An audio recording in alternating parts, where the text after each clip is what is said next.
En este video hablaremos sobre la Edad Media en comparación a la actualidad, pero específicamente el tema de guerra y paz.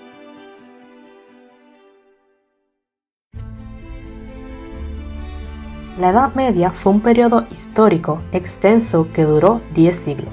Comenzó con la caída del Imperio Romano en el año 476 a.C.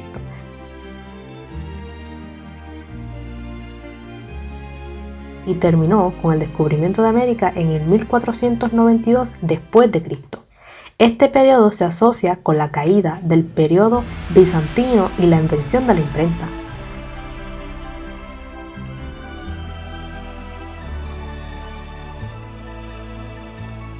Europa se dividió en muchos territorios, dominado por la monarquía, una forma de gobierno donde el rey tenía poder.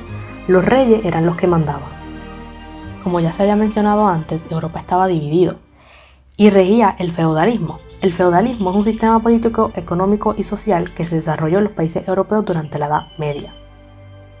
En la Edad Media, las guerras estaban al día por la conquista y el poder, a cambio de sangre de millones de víctimas como consecuencia de un efecto negativo colateral. O sea, la conquista, el poder y la religión eran puntos clave en las guerras de la Edad Medieval.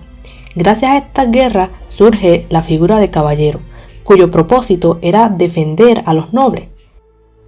Los caballeros estaban entrenados y aprendían a manejar con destreza todo tipo de armas. Llevaban una fuerte armadura y el yelmo que les servía de protección. Muchos de ellos pertenecían a la nobleza.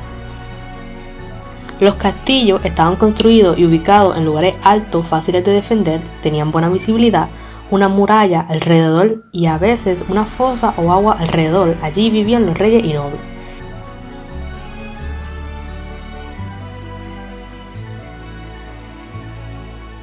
Para iniciar con nuestro análisis, me gustaría comenzar hablando sobre el papel de la mujer en la Edad Media y en la actualidad. Al indagar en la historia, se puede confirmar que existieron mujeres valientes, luchadoras e importantes en la época medieval. Un ejemplo muy importante lo fue la reina Leonor de Aquitania, la cual llegó a ser 3 veces reina. Fue una de las pocas mujeres en pedir un divorcio y no se dejó doblegar ante ningún hombre en una época donde las mujeres no tenían voz ni voto.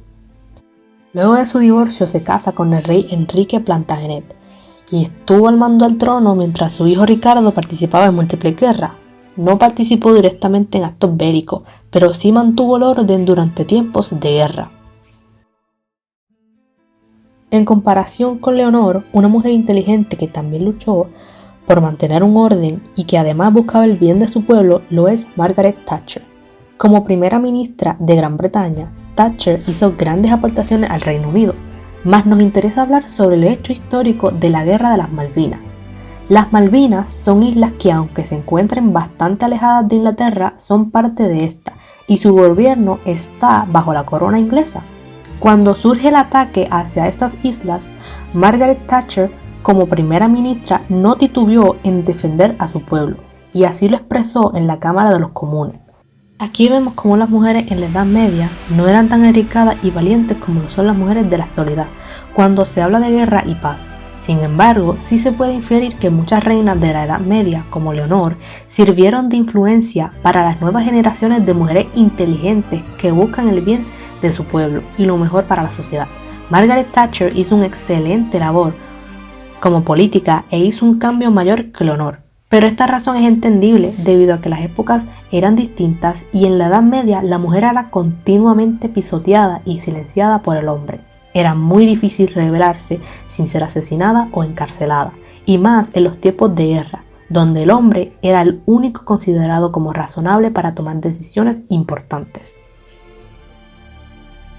Otra mujer que debemos mencionar en nuestro análisis o comparación es Alexandria Ocasio-Cortez, política y activista.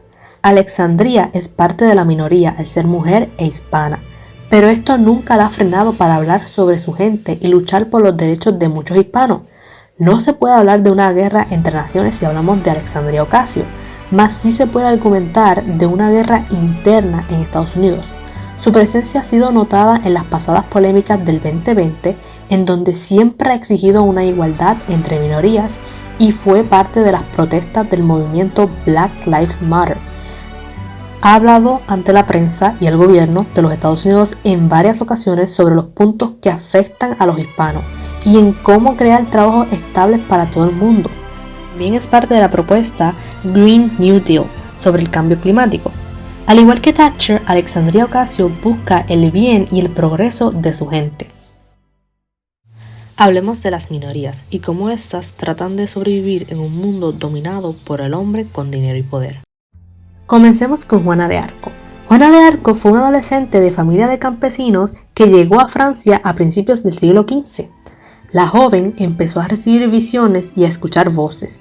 Estos mensajes eran del arcángel Miguel y decían que ella debía ayudar a Francia a recuperar el trono, logrando que Carlos VII fuera el próximo rey de Francia.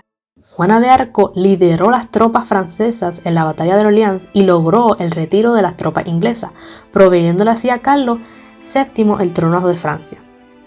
Y a pesar de que Juana de Arco le dio la victoria a Francia y ayudó a Carlos VII, se le llamó bruja por sus visiones y fue condenada a morir en la hoguera. A diferencia de Juana de Arco, Malala es un símbolo de la era moderna, siendo contemporánea con la generación actual. Malala nació en el 1997 y fue nombrada en honor a una heroína árabe. A ella siempre le ha apasionado la educación y ha luchado para que ambos sexos puedan disfrutar de la misma educación. En el 2009, ella logró avisar que su escuela sería atacada por un talibán. Luego, en el año 2011, recibió el Premio Nobel de la Paz. Estas dos mujeres son un gran ejemplo de cómo las minorías deben luchar hasta las últimas consecuencias para lograr un cambio en la sociedad.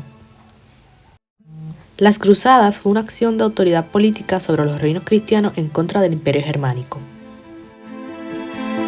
Comenzaron en el siglo XI y se buscaba expandir Europa y liberar las Tierras Santas. Al igual que las cruzadas, la guerra de Afganistán fue una guerra territorial. Inició en el 2001 y fue una guerra en donde Estados Unidos tomó la iniciativa de atacar a los grupos terroristas de Afganistán. El presidente George Bush respondió a los ataques del grupo ISIS bombardeando el territorio de Afganistán. A pesar de los ataques, Estados Unidos ayudó a construir escuelas y hospitales, pero hubo mucha destrucción y miles de vidas inocentes se vieron gravemente afectadas. Durante la Edad Media, la idea de paz era compartida por todos los pueblos. El propulsor principal de la paz fue la Iglesia Católica, pero esta paz podría considerarse falsa, esto debido a que era conveniencia de la Iglesia. El cristianismo buscaba fomentar la paz expandiendo su religión por toda Europa. El propósito de muchas guerras en esta época, como las cruzadas, era llevar ese mensaje del cristianismo. Los actos de violencia que se llevaban a cabo en estas guerras eran justificados por la jerarquía eclesiástica, refiriéndose a las guerras como la voluntad de Dios. Realmente no eran actos de paz, sino de violencia que iban en busca de una paz. Pero ¿cómo puede realmente la violencia ser camino hacia la paz? En la época actual, la paz es impulsada por factores como la expansión del capitalismo, con el comercio, la industria y las finanzas. Aunque sí se ha intentado establecer un orden y una paz sin violencia, todavía se ve la formación de la milicia en casi todos los países para defender a su territorio en cualquier momento. El hombre como tal busca una paz para beneficiar a su nación. La multitud busca crear una paz para estar seguros. Aunque los métodos para llegar a una armonía han cambiado, es imposible negar que todavía se utiliza la violencia para crear un orden y justificar la paz entre países. Podemos argumentar que durante la Edad Media sí se consideraron los esfuerzos de paz, pero a costo de legitimar eventos violentos. Aunque históricamente la Iglesia intentó mantener la resistencia pacífica y la no violencia, en los siglos posteriores quedó demostrado que la violencia no es un mediador de paz. Hemos comparado varios puntos diferentes entre ambas épocas, la medieval y la actualidad, y se puede concluir que muchas cosas continúan siendo igual, pero como sociedad hemos evolucionado en diferentes aspectos, tanto positivos como negativos. No podemos confirmar que vivimos en un mundo pacífico, pero sí es justo decir que no vivimos en constantes conflictos bélicos, como en la antigüedad. La guerra y la paz no son sinónimos, y la guerra nunca debería ser un camino hacia la paz. No debemos repetir los errores de nuestros antepasados. Como sociedad, debemos comprender el mundo en que vivimos e intentar cambiarlo paso a paso para poder llegar a una verdadera armonía.